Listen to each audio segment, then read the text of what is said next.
सावित्री व्रत सौभाग्य को देने वाला और संतान की प्राप्ति में सहायता देने वाला व्रत माना गया है। भारतीय संस्कृति में यह व्रत आदर्श नारीत्व का प्रतीक बन चुका है। इस व्रत की तिथि को लेकर भिन्न मत है। स्कंद पुराण तथा भविष्योत्तर पुराण के अनुसार ज्येष्ठ मास के शुक्ल पक्ष की पूर्णिमा को यह व्रत करने का विधान है। वहीं निर्णयामृत आदि के अनुसार ज्येष्ठ मास की अमावस्या को व्रत करने की बात कही गई है। तिथियों में भिन्नता होते हुए भी व्रत का उद्देश्य एक ही है, सौभाग्य की वृद्धि और पतिव्रत के संस्कारों को आत्मसात करना।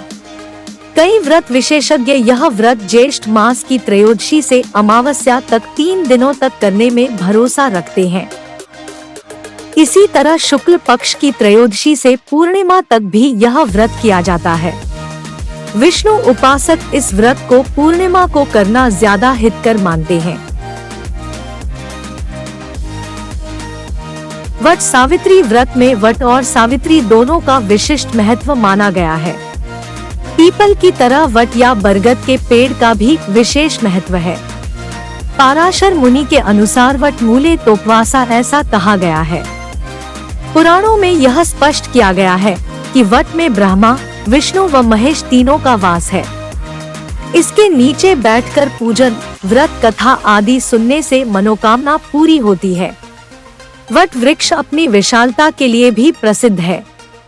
संभव है वंदमन में ज्येष्ठ मास की तपती धूप से रक्षा के लिए भी वट के नीचे पूजा की जाती रही हो और बाद में यह धार्मिक परंपरा के रूप में विकसित हो गई हो। परंतु गीता अध्याय 6 के श्लोक 16 में व्रत करने की मनाही है। कथा, वट वृक्ष का पूजन और सावित्री सत्यवान की कथा का स्मरण करने के विधान के कारण ही यह व्रत वट सावित्री के नाम से प्रसिद्ध हुआ। सावित्री भारतीय संस्कृति में ऐतिहासिक चरित्र माना जाता है। सावित्री का अर्थ वेद माता गायत्री और सरस्वती भी होता है। सावित्री का जन्म भी विशिष्ट परिस्थितियों में हुआ था। कहते हैं कि भद्र देश के राजा अश्वपति के कोई संतान न थी। उन्होंने संतान की प्राप्ति के लिए मंत्रोच्चारण के साथ प्रतिदिन 1 लाख आहुतियां दी। 18 वर्षों तक यह क्रम जारी रहा। इसके बाद सावित्री देवी ने प्रकट होकर वर दिया कि राजन तुझे एक तेजस्वी कन्या पैदा होगी। सावित्री देवी की कृपा से जन्म लेने की वजह से कन्या का नाम सावित्री रखा गया। कन्या बड़ी होकर बेहद रूपवान थी। योग्य वर न मिलने की वजह से सावित्री के पिता दुखी थे। उन्होंने कन्या को स्वयं वर तलाशने भेजा। सावित्री तपोवन में भटकने लगी। वहाँ साल्व देश के राजा द्युमत्सेन रहते थे, क्योंकि उनका राज्य किसी ने छीन लिया था। उनके पुत्र सत्यवान को देखकर सावित्री ने पति के रूप में उनका वरण किया। कहते हैं कि साल्व देश पूर्वी राजस्थान या अलवर अंचल के इर्द गिर्द था। सत्यवान अल्पायु थे। वे वेद ज्ञाता थे। नारद मुनि ने सावित्री से मिलकर सत्यवान से विवाह न करने की सलाह दी थी, परंतु सावित्री ने सत्यवान से ही विवाह रचाया।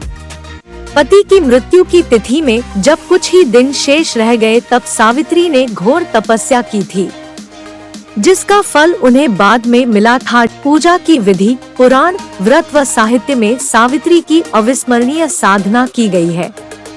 सौभाग्य के लिए किया जाने वाले वट सावित्री व्रत आदर्श नारीत्व के प्रतीक के नाते स्वीकार किया गया है। पूजा की विधि, एक पूजा स्थल पर पहले रंगोली बना ले, उसके बाद अपनी पूजा की सामग्री वहां रखें।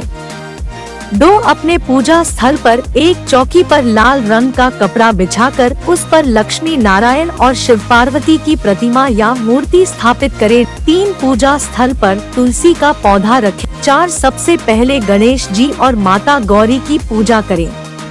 तत्पश्चात बरगद के वृक्ष की पूजा करें। 5 पूजा में जल, मौली, रोली, कच्चा सूत, भिगोया हुआ चना, फूल तथा धूप का प्रयोग करें। भिगोया हुआ चना, वस्त्र और कुछ धन अपनी सास को देकर आशीर्वाद प्राप्त करे। 6 सावित्री सत्यवान की कथा का पाठ करे और अन्य लोगों को भी सुनाए। 7 निर्धन गरीब स्त्री को सुहाग की सामग्री दान दे।